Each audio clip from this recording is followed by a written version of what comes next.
Bonjour et bienvenue dans ce nouveau Planète électrique.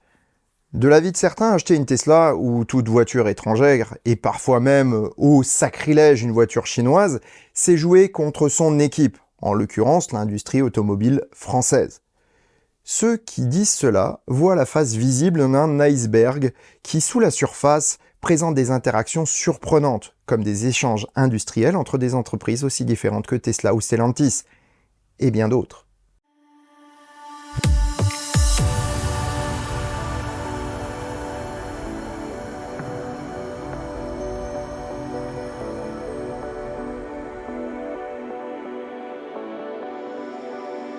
Si ça te plaît, mets un pouce vers le haut et commente. Si ça te plaît beaucoup, abonne-toi.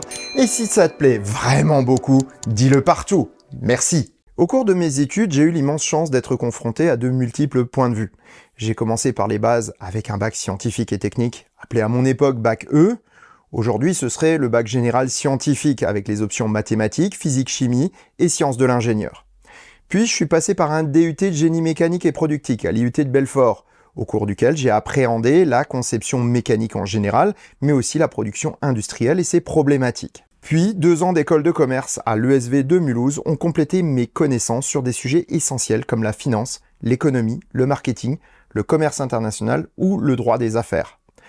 Lorsqu'on a un tel parcours, il n'est plus possible de voir les choses de la même manière qu'avant. Une surface simple recèle bien souvent des dessous extrêmement compliqués dont les ramifications vont parfois très loin. Et c'est de cela que je vais vous parler aujourd'hui. Pour cet épisode, j'ai décidé de vous lever un coin du voile de l'industrie automobile qui vous offrira une vision très différente des discours catégoriques et bien tranchés qu'on trouve sur les réseaux sociaux.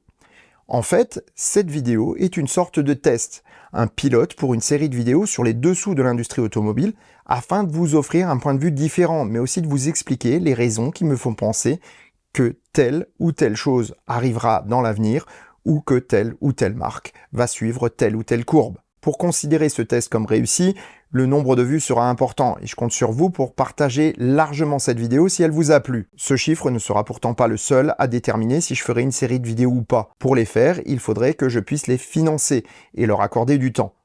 Vous me voyez venir avec mes gros sabots.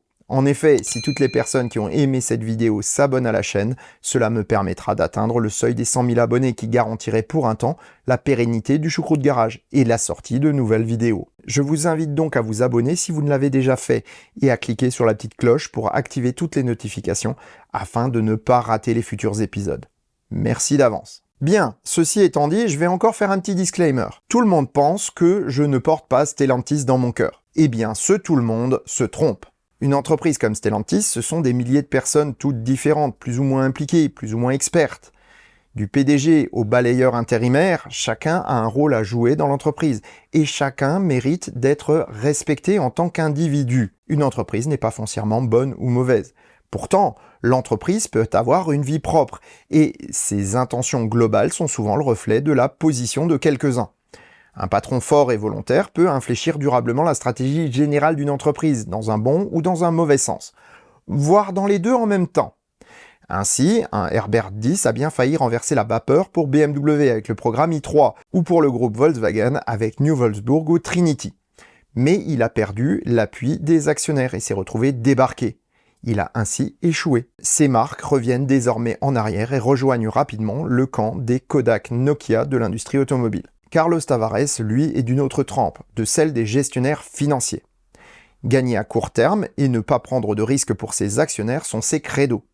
Du coup, aucune avancée technologique ou innovation réelle n'est à attendre des nouveaux produits de l'entreprise. Il réutilise et recycle encore et encore les technologies anciennes ne nécessitant pas de recherche ni de développement. Il se concentre sur le style et l'apparence. Ainsi, la nouvelle Fiat 600e n'est qu'une énième itération de la i208, basée sur des technologies Dongfeng déjà vieilles lorsque le chinois les a mises en production. Moins bien et plus cher à produire, ces autos sont vendues bien trop cher si on compare leurs prestations à celles de la concurrence. Et c'est cela que je dénonce chez Stellantis, pas l'entreprise en tant que telle ou ses employés. Dans cette vidéo, je vais d'ailleurs vous présenter une entreprise du groupe Stellantis qui, elle, n'a pas oublié de voir plus loin que le bout de son nez. Une voiture, c'est complexe, très complexe. Ce sont des dizaines de milliers de pièces, des milliers de sous-ensembles et des centaines de fonctions assurées par celle-ci. Tout mettre ensemble pour fonctionner de manière optimale est juste un casse-tête énorme. surtout si on veut produire le modèle en très grande série. Lorsque Tesla est arrivé sur le marché, il était clair que l'entreprise ne disposait absolument pas des compétences pour concevoir ces pièces et n'avait pas non plus l'outil industriel pour les produire. Ainsi, le Tesla Roadster n'avait de Tesla que son moteur, sa batterie de traction et son chargeur. Enfin presque. Les moteurs sont dus à AC Propulsion, les batteries à Panasonic et l'électronique de contrôle était également produite en externe. Tesla ne faisait qu'assembler ces éléments sur une coque quasi finie fournie par Lotus. Pour la Model S par contre, le nombre d'éléments produits en interne a augmenté. Carrosserie, moteur, plastique extérieur et pack de batterie étaient produits directement par Tesla dans l'usine de Fremont, avec des matériaux et sous-ensembles sourcés en extérieur bien entendu. On y reviendra. Puis est arrivée la Model 3, et celle-ci va fortement nous intéresser ici sur un point précis, ses sièges avant. Un constructeur automobile, quel qu'il soit, ne peut se passer de sous-traitant. Aussi poussé que soit son intégration verticale, c'est-à-dire sa capacité à produire en interne les éléments de ses voitures, il n'est pas possible de tout faire de A à Z. Un siège de voiture, par exemple, c'est une pièce qui peut sembler simple, mais qui en fait est extrêmement complexe. D'un point de vue fonctionnel, sa conception est un compromis entre fonctionnalité, confort, sécurité et esthétique. Un siège de voiture peut être emblématique d'un modèle ou d'une marque, comme par exemple celui des Porsche 911. Mon fauteuil de bureau en est inspiré et d'un seul regard, tout passionné de Porsche identifiera la provenance de son design. D'une manière tout à fait pragmatique, le siège, c'est ce qui nous maintient dans l'auto en cas d'accident, mais aussi qui évite les blessures aux personnes installées derrière. Un siège bien conçu, c'est un siège qui maintient pendant la conduite et qui ne donne pas mal au dos ou mal au... Ouais, enfin bref, vous m'avez compris, sur les longs trajets. Un siège, ça peut aussi être un accessoire de confort avec le chauffage, le rafraîchissement, les massages ou simplement des réglages électriques à mémoire. Pour toutes ces raisons, un siège se compose d'énormément de pièces. Il y a l'armature métallique, les mousses, les revêtements, les moteurs, ventilateurs, résistances et autres boutons. Tous ces éléments requièrent des dizaines de process de production et des savoir-faire tout aussi variés. Le recours à des sociétés spécialisées s'impose donc. Revenons donc à notre Model 3 pour illustrer le propos. Tesla commençait à peine la mise en production de sa berline grand public lorsqu'une remontée d'informations est venue des premiers clients de la voiture. Les sièges avant étaient inconfortables et trop durs, selon une grande majorité des clients. La production était faible à ce moment-là, donc Tesla a décidé de modifier le design et demander à son sous-traitant de produire ses nouvelles versions, en remplacement de l'ancienne, ce que le fournisseur a refusé. N'y voyez pas une mauvaise volonté du sous-traitant, mais simplement un décalage entre les méthodes Tesla et celles de l'industrie traditionnelle. Elon Musk est certes habitué à pouvoir modifier ses productions en interne. Chez son fournisseur, c'est plus compliqué, car pour une assise modifiée, il faut adapter nombre d'étapes de production, comme le formage des mousses ou des revêtements extérieurs appelés coiffes. Lorsque l'outil de production n'a pas été conçu pour être adaptable, eh bien, c'est très compliqué à faire. Devant ce refus, Musk annule purement et simplement le contrat et décide de produire ses sièges en interne, en faisant évoluer sa ligne de production de sièges prototypes à l'usine de Fremont. Les discussions ne sont pourtant pas rompues entre le fournisseur et Tesla. Elles ont perduré car ce sous-traitant est quasi incontournable dans l'industrie automobile actuelle. Et le mieux, c'est que c'est une entreprise française quasiment inconnue du grand public, Forvia. Voyons qui elle est. Tout commence en 1914 à Levallois-Perret, lorsque Bertrand Faure, jeune diplômé d'une école de commerce, achète un atelier spécialisé dans la production de sièges automobiles. Il n'a que 4 ouvriers, mais cela suffit à fournir la majorité des constructeurs automobiles de la région, comme De Dion-Bouton, Panhard ou Voisin. L'automobile ne se développe pas très vite à cette époque, et le jeune patron a l'idée de se tourner vers un autre marché bien plus lucratif, celui des sièges de tramway et du métro parisien. Ainsi, son entreprise se développe et les capacités de production destinées aux voitures ferroviaires sont également mises à profit pour assurer également l'approvisionnement de nombreux constructeurs automobiles. Bertrand Faure accompagne le changement des habitudes de transport des Français, mais aussi de certains utilisateurs étrangers en commençant à s'ouvrir à l'export. En 1929, le brillant chef d'entreprise se diversifie encore en rachetant un brevet de matelas. Eh oui, parce que finalement, il est assez similaire de produire des sièges automobiles et des matelas à cette époque. Il crée donc la marque Epeda. Ça doit parler à certains d'entre vous. Les deux activités progresseront ensemble jusqu'à la scission en 1992. La branche siège automobile vit encore quelques années en toute indépendance avant d'être rachetée en 1997 par un gros équipementier, Essia. Cette filiale à 100% du groupe PSA prend ainsi une dimension multi-constructeur et la nouvelle entité prend le nom de Faurecia. Son actionnariat est majoritairement français avec 67% des parts appartenant au groupe PSA. Peu à peu, l'équipementier prend ses distances avec les activités du constructeur automobile et prend son indépendance afin de diversifier sa clientèle. PSA réduit dans le même temps les parts qu'il a dans l'équipementier, mais en conservant le contrôle. Lors de la crise de 2008, Faurecia est en grande difficulté, faute à un outil de production obsolète et peu adaptable. Tiens, ça me rappelle quelque chose. Ouais, bref. Pour s'en sortir, Faurecia s'ouvre à l'international, et en particulier aux États-Unis et à la Chine. En parallèle, l'équipementier ajoute plusieurs cordes à son arc en rachetant des entreprises dans les domaines des plastiques et composites, mais aussi dans l'électronique. L'entreprise rachète en effet le très connu fabricant de systèmes audio, Clarion. Lors de la fusion de PSA avec FCA, la participation de la nouvelle entité, Stellantis, tombe de 46,3 à 39% des parts. Alors que le groupe automobile possédait 63% des droits de vote dans l'entreprise avant ce désengagement, son pouvoir de décision passe désormais dans la minorité, réduisant fortement son pouvoir de décision pour le futur de la société. C'est en 2021 que Faurecia rachète l'équipementier allemand Hella, qui est bien connu des passionnés de rallye pour ses éclairages puissants. Le nouveau groupe prend alors le nom de Forvia et fournit 4 lignes de produits pour les constructeurs automobiles. Bien entendu, les sièges sont toujours une activité essentielle, mais pas seulement pour les sièges complets. L'entreprise peut également fournir les armatures et mécanismes pour permettre aux constructeurs de faire leurs propres sièges. Malgré l'affaire de la Model 3, Faurecia est resté un fournisseur majeur de Tesla. Si le constructeur automobile se fournit ailleurs en mousse et en coiffe, ce sont bien les armatures Faurecia qui restent la base de ces sièges. De plus, une telle activité permet des synergies ou économies d'échelle. Rivian, par exemple, utilise des armatures de sièges provenant d'un autre client de Faurecia, Hyundai. L'accord mutuel entre les deux constructeurs réduit les coûts pour eux et mutualise les productions pour Faurecia, ce qui a pour effet d'augmenter mécaniquement ses marges. La seconde activité de l'entreprise qui intéresse Tesla est la production des pièces d'intérieur. Ainsi, le tableau de bord ou les panneaux de porte sont également fournis par Faurecia. Les deux autres activités de l'entreprise, la mobilité propre et l'informatique embarquée, n'intéressent en revanche guère le constructeur américain, car c'est une part non négligeable de sa propre activité. Il n'est toutefois pas exclu que certains composants soient produits par l'équipementier français ou un de ses partenaires. En effet, les ramifications sont nombreuses dans l'industrie et les prises d'intérêt croisées également. Du fait de toutes ces interactions, il est de plus en plus compliqué de savoir à qui profite la vente d'un produit aussi complexe qu'une automobile. Pour s'en convaincre, je vais vous citer deux autres exemples intéressants. Le premier est le cas des tôles d'aluminium utilisées pour produire les Tesla. Bien entendu, le constructeur ne fait pas appel à un seul fournisseur pour un matériau aussi stratégique. Les modèles S et X sont entièrement en aluminium et le fournisseur majoritaire en a été choisi dès 2011.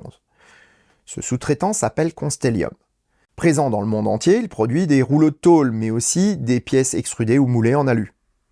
Deux usines produisent les rouleaux de tôle nécessaires à Tesla, Bowling Green dans le Kentucky et Neubrisac en Alsace. Les productions américaines étant déjà attribuées à General Motors, Ford et Chrysler, c'est l'unité de production alsacienne qui a été choisie pour alimenter la production des modèles S et X à Fremont. Étonnant, non? Lorsque quelque chose vous étonne et qu'on vous affirme quelque chose, il est toujours bon de contrôler. Remonter les filières et les échanges entre les entreprises industrielles relève parfois de l'enquête policière. Pour obtenir cette information-ci, j'ai tout d'abord eu une discussion avec un employé de l'usine, travaillant sur le contrat de ces tôles. C'est lui qui a laissé échapper l'indice de départ. J'ai ensuite remonté plusieurs filières d'informations afin de trouver des liens, comme des bons de transport qui sont parfois publics, et d'autres éléments ou témoignages qui permettraient de confirmer ou d'infirmer l'information. Et vous savez quoi? Non seulement tous les indices concordaient, mais en plus Constellium est une société française, avec son siège à Paris. Elle est une émanation de l'historique entreprise Péchinet. Enfin, second exemple, pour parler d'un autre poste important sur les Tesla, mais aussi sur d'autres voitures, le verre. Avec un toit en verre et des surfaces vitrées importantes, nul doute que ce matériau vaut aussi son pesant de cacahuètes dans l'équation.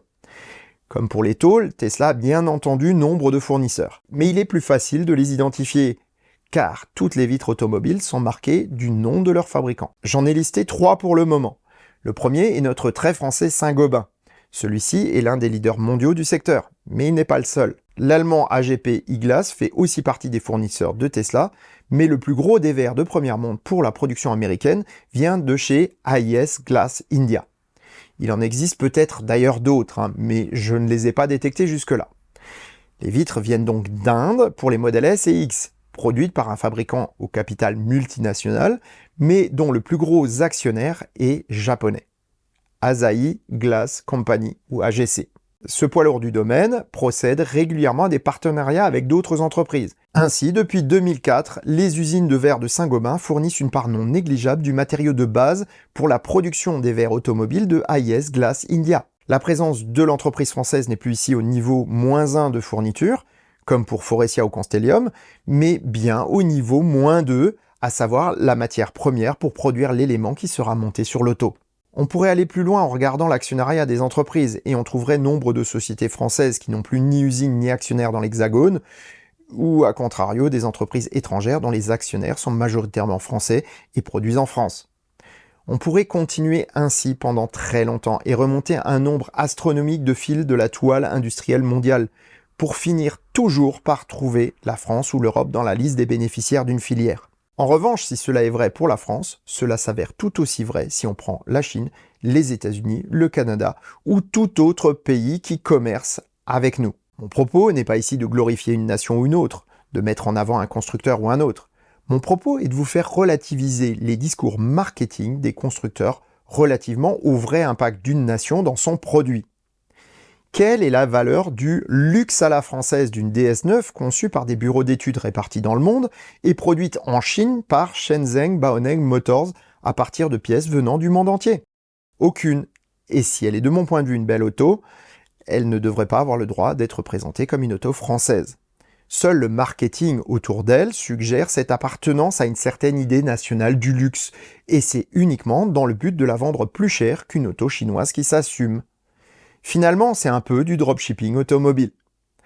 Le cas est strictement identique pour la Dacia Spring, qui n'est qu'une Dongfeng rebadgée. Toyota a très bien compris le principe avec sa Yaris, en l'assemblant en France avec des pièces venant du bout du monde, pour mieux vendre ses autos comme françaises ou européennes, et les Chinois sont en passe de faire de même sur le territoire européen. Au-delà du gain industriel, il y a clairement un gain marketing. Ma conclusion toute personnelle de cette enquête, c'est qu'au lieu de prendre en compte une prétendue nationalité ou identité, regardez le produit que vous achetez et l'esprit qu'il véhicule. Votre auto est aussi un moyen d'exprimer des goûts tout personnels, tout comme vos opinions. Si personnellement je ne me retrouve pas dans les valeurs de certains constructeurs, je n'achète tout simplement pas leurs produits. Si je trouve une auto dont le rapport prix-prestation me convient et qui me plaît, je vais regarder les valeurs de l'entreprise. Et si ces valeurs me plaisent, eh bien je vais acheter. Au moment de l'achat, la provenance ou l'identité nationale proclamée n'aura pour moi que peu de valeur, car je sais que dans tous les cas, les provenances des composants de mon auto seront si variées qu'aucune nation ne pourra se targuer d'être majoritaire. Nous vivons dans un monde d'apparence, et certains en jouent pour manipuler nos comportements d'achat. Et cela ne date pas d'hier. Certains se laisseront toujours berner par ces discours marketing, et d'autres prendront la chose avec plus de pragmatisme. Je vous laisse deviner qui en aura le plus pour son argent. Et sur ces bonnes paroles, je vous souhaite bonne route et vous dis à bientôt pour un prochain épisode du Choucroute Garage. Portez-vous bien. Ciao.